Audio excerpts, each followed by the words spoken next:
Alright, so let's just use this opportunity, that is type. Let's use this opportunity to look at the words.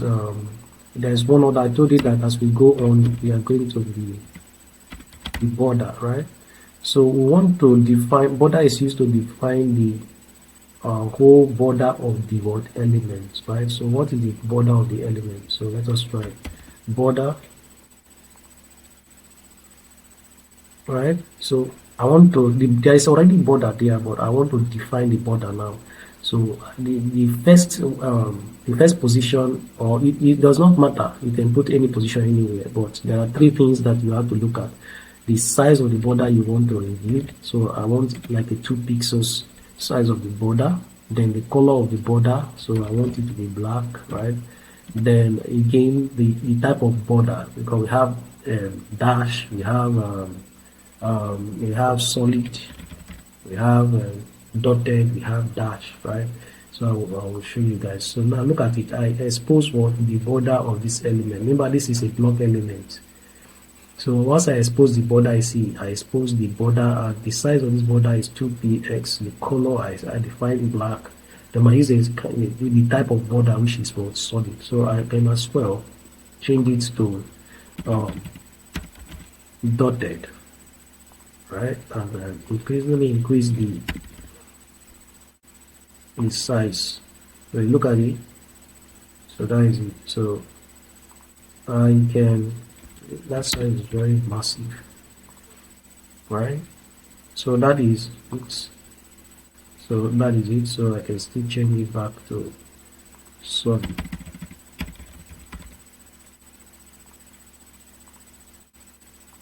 Alright.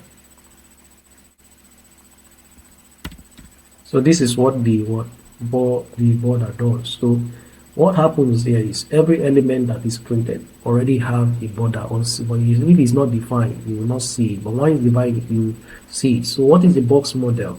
Every element have what? A border.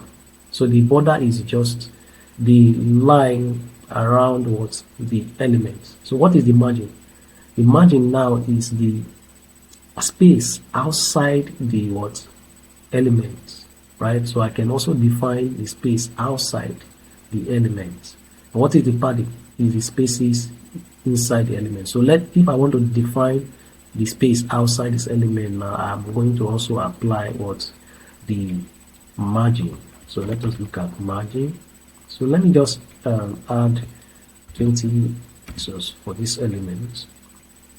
Are you seeing? So you added 20 pixels here, 20 pixels top, 20 pixels right, and 20 pixels left. You can also just target only one of this position, and not all. Like for example, if I want to target just the top, what I will do is I will say margin what top, right? So now I see 20 pixels, you just add the top. Or if I want to target the right, I'll say margin right, or margin left, or margin bottom. So if I say margin bottom, it's going to put the 20 pixels at the bottom, right? Now for the padding, the padding, you put space inside and not outside, just like the opposite of what margin, right? So if I also add a padding to this element and I put 20 pixels, see it's going to add 20 pixels just after the word border. Imagine is after the border, at the outside the border, right? Just after the outside the border, while the padding is inside the border, just after the border. So this is padding and this is margin, right? So that is our box model, right? So what else are we going to look at? We have looked at margin, padding.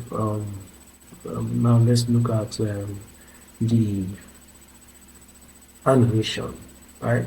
Or as we move on, we will still come to like talk about all this. In my life, if you can attend my live class, if you want to register, you can go to codefast.collabogig.com register. So we do have classes like twice where I'm going to explain about all these things more and more. So now look at the animation. Animation is just, we cannot look at animation now until we look at the internal, because animation have a lot of syntaxes.